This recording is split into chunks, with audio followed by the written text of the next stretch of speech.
Hello বন্ধুরা, welcome to my channel Abhishek live tools.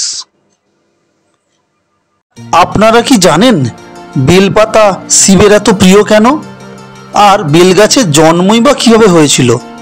তাহলে শুনুন। শিব পুরাণ অনুসারে ভগবান শিবের পছন্দের ফুলের সংখ্যা কম নয়। শ্বেতকরবী, আকন্দ, শেফালি, কুন্দ, মল্লিকা, চাঁপা, শিরীষ, নাগকেশর, মুচুকুন্দ, টগর, বজ্রপুষ্প, ধূত্র, পদ্ম ইত্যাদি। তবে তার সবচেয়ে বেশি প্রিয় হলো পদ্ম ফুল এবং ব্রহ্মকমল। কিন্তু পূজার অর্ঘে যদি কোনো ফুল নাও থাকে এবং শুধুমাত্র একটি বেলপাতা দিয়ে যদি কোনো ভক্ত তার পূজা করেন, তাতেই পরম তুষ্ট হন ভগবান শিব। একটি বিল্বপত্র বা বেলপাতাই তার কাছে সমস্ত অর্ঘ্য ও পুষ্পের চেয়ে বেশি প্রিয়। শুধু ভগবান শিবের পূজাতেই নয়, সমস্ত পূজাতেই বেলপাতা আবশ্যিক কেন? তাহলে শুনুন বেলগাছের পৌরাণিক ইতিহাস। একবার দেবী পার্বতী এবং তার সখীরা অর্থাৎ জয়া, বিজয়া ও জয়ন্তী প্রমোদ ভ্রমণে বের হন। দেবী পার্বতী বাহন সিংহযোগে এবং তার সখীদের সঙ্গে গেলেন একটি পর্বতে। দীর্ঘ পথ ভ্রমণে ক্লান্ত হয়ে দেবী পার্বতীর কপালে দেখা দেয় এক বিন্দু ঘাম। সেই এক বিন্দু ঘাম মাটিতে পড়ার সাথে সাথেই জন্ম নেয় একটি ছোট চারা গাছ, যার ছিল 3টি পাতা। সখীরা তখন দেবী পার্বতীকে বললেন, হে দেবী, এই বৃক্ষ আপনার শরীরেরই অংশ, এর একটি নামকরণ করুন। তখন দেবী পার্বতী ওই বৃক্ষের নাম দেন বিল্ববৃক্ষ। তারপর দেবী পার্বতী তার শরীরের বিভিন্ন অংশ স্থাপন করলেন এই বিল্ববৃক্ষে। যেমন গিরিজারূপে তিনি অবস্থান করলেন শিকড়ে, কাত্যায়নী নামে ফলে এবং দুর্গারূপে রইলেন ফুলে। এবং তিনি ঘোষণা করলেন, ভগবান মহাদেবকে এই গাছের পাতা এবং ফুল দিয়ে পূজা করলে তিনি সবচেয়ে বেশি সন্তুষ্ট হবেন। দেবী পার্বতী স্বয়ং এই বৃক্ষে অবস্থান করছেন, তাই মহাদেবকে এই বৃক্ষের পাতা অর্থাৎ বেলপাতা অর্পণ করলে স্বয়ং পার্বতীকেই ভগবান মহাদেবের কাছে অর্পণ করা হয়। তারপর থেকেই ভগবান শিবের পূজায় বেলপাতার প্রচলন শুরু হয়। এছাড়া রয়েছে আরও অনেকগুলি কারণ।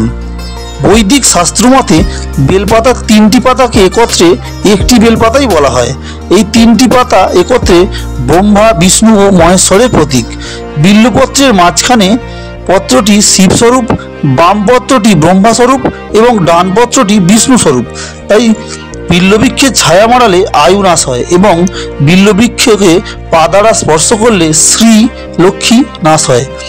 বিল্ববৃক্ষের বন যেখানে থাকে তা বারাণসী, পুরী স্বরূপ। বিল্বপত্রের 3টি পত্রকে নিরাকার পরমব্রহ্মের ত্রিনয়ন হিসাবে বিবেচনা করা হয়। বিল্বপত্রের 3টি পাতা যথাক্রমে পূজা, স্তোত্র ও জ্ঞানের প্রতীক। বেলগাছের কাণ্ড বা শাখা সৃষ্টি, স্থিতি ও লয়কে নির্দেশ করে। এছাড়া বেলপত্রের 3টি পত্রক নির্দেশ করে আমাদের 3টি গুণ, সত, রজ ও তম। আমাদের পরম আরাধ্য 3জন দেবতা হলেন ব্রহ্মা, বিষ্ণু ও মহেশ্বর। 3টি লোক, স্বর্গ, মর্ত ও পাতাল। তাই ভগবান শিবকে একটি বেলপাতা অর্পণ করা মানে নিজের 3 গুণ, 3 লোক, সব দেবতা এবং সব কিছু তাকে নিবেদন করা। সমুদ্র মন্থনের পর হলাহল পান করার পর ভগবান মহাদেবের শরীরের বিষের জ্বালা প্রশমিত করার জন্য তার মাথায় বেলপাতা ও গঙ্গাজল দেয়া হয়েছিল। বেলগাছের জন্মের অন্য আর এক পৌরাণিক কাহিনী আছে। একবার দেবী লক্ষ্মী ভগবান শিবের প্রিয় ভক্ত হওয়ার জন্য তপস্যা শুরু করেন। 100টি প্রস্ফুটিত পদ্মফুল গঙ্গাজলে ধুয়ে তিনি প্রতিদিন ভগবান শিবের মূর্তির চরণে নিবেদন করতেন। একদিন ভগবান শিব ভক্তের পরীক্ষা নেওয়ার জন্য 100টি পদ্মফুলের মধ্যে 2টি পদ্মফুল লুকিয়ে রাখেন। দেবী লক্ষ্মী অর্ঘ্য নিবেদন করার সময় দেখেন 2টি পদ্মফুল কম আছে।